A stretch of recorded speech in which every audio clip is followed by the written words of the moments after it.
اعوذ باللہ من الشیطان الرجیم بسم اللہ الرحمن الرحیم۔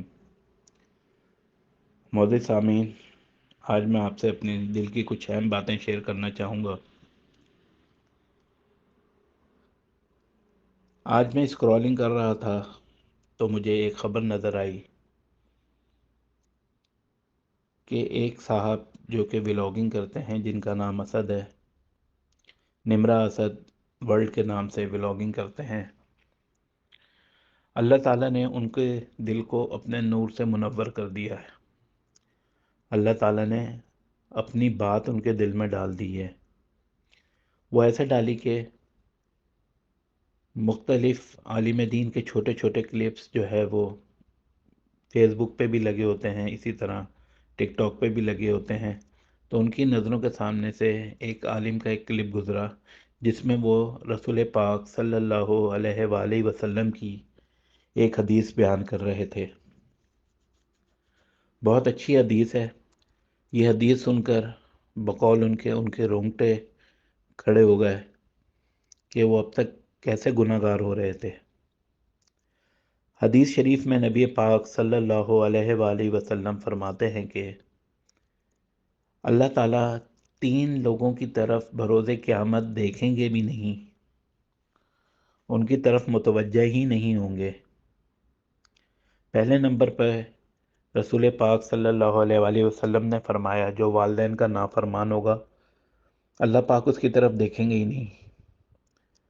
یعنی کہ اگر ہم اپنے والدین کی آج نافرمانی کرتے ہیں تو بروز قیامت اللہ پاک ہمیں دیکھیں گے ہی نہیں۔ ہمارا کیا حال ہوگا اس وقت؟ ذرا سوچیں تھوڑی دیر کے لیے کہ اللہ پاک ہماری بات ہی نہیں سنیں گے۔ تو بروز قیامت جب اللہ پاک ہماری بات ہی نہیں سنیں گے تو ہم کہاں جائیں گے؟ کس کے در پہ جائیں گے؟ کیونکہ ہمارا رب تو اللہ ہی ہے، ہمیں تو اللہ کے سامنے ہی گڑ گڑانا ہے ابھی بھی۔ تو اللہ تعالیٰ سے دعا ہے کہ اللہ تعالیٰ ہمیں اپنے والدین کا فرما بردار بنائے۔ جیسا کہ مختلف حدیثوں سے ظاہر ہے کہ والدین کا کیا مقام ہے۔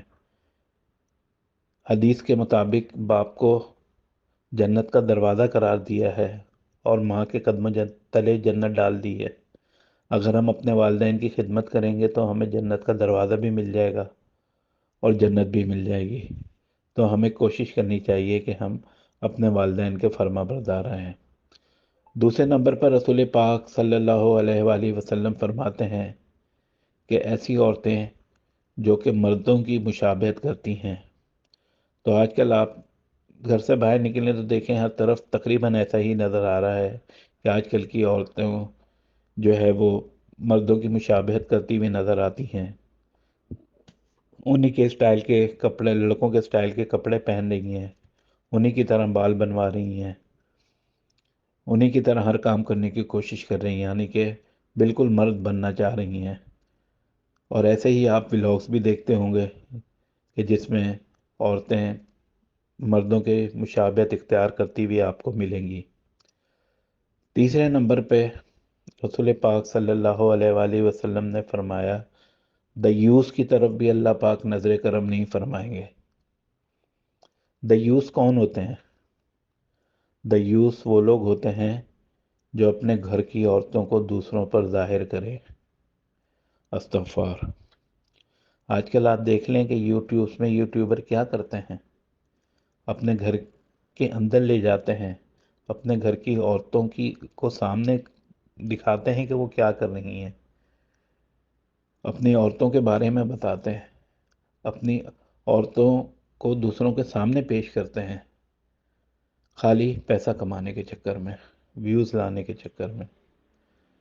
تو اللہ تعالیٰ جو ہے وہ ہمیں ان تمام برائیوں سے بچائے، اور میں مبارکباد دیتا ہوں اسد بھائی کو کہ اللہ تعالیٰ نے ان کے دل میں اس حدیث کی جو ہے معیار کو برقرار رکھا، اس حدیث کی روشنی، اس حدیث کی رحمت، اس حدیث کی برکت ان کے دل میں ڈالی کہ انہوں نے آج سے جو ہے ولاگ بنانے سے توبہ کر لی ہے۔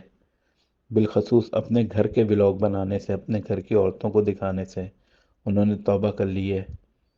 اور صحیح انہوں نے کہا ہے کہ روزی روٹی کا وعدہ تو اللہ تعالیٰ نے ہم سے کیا ہوا ہے، روزی تو اللہ تعالیٰ نے دینی ہی دینی ہے، کیونکہ اس کا وعدہ ہے کہ وہ اپنے بندوں کو بھوکا نہیں سلائے گا، تو ہم زیادہ ویوز لینے کے چکر میں، پیسہ بنانے کے چکر میں کیوں دوسروں کو، اپنے گھر کی عورتوں کو سامنے لا کے کھڑا کرتے ہیں؟ تو اللہ تعالیٰ سے دعا ہے کہ اللہ تعالیٰ ہم کو دین کا سیدھا راستہ دکھائے، اللہ پاک نبی پاک محمد صلی اللہ علیہ وآلہ وسلم کی محبت عطا فرمائے، ان کے نقش قدم پر چلنا ہمیں نصیب فرمائے، اور ہمیں قرآن پڑھنا، اس کو سمجھنا اور اس پر عمل کرنے کی توفیق عطا فرمائے۔ میں ایک بار پھر اسد بھائی کو مبارکباد دیتا ہوں کہ اللہ تعالیٰ نے ان کے دل میں اپنے نور کی روشنی ڈال دی ہے، اپنا نور بھر دیا ہے۔ اللہ تعالیٰ ان کو ثابت قدم رہنے کی توفیق عنایت فرمائے، اور اسی طرح اللہ پاک ہم لوگوں پہ بھی اپنا رحم و کرم فرمائے۔ جزاک اللہ۔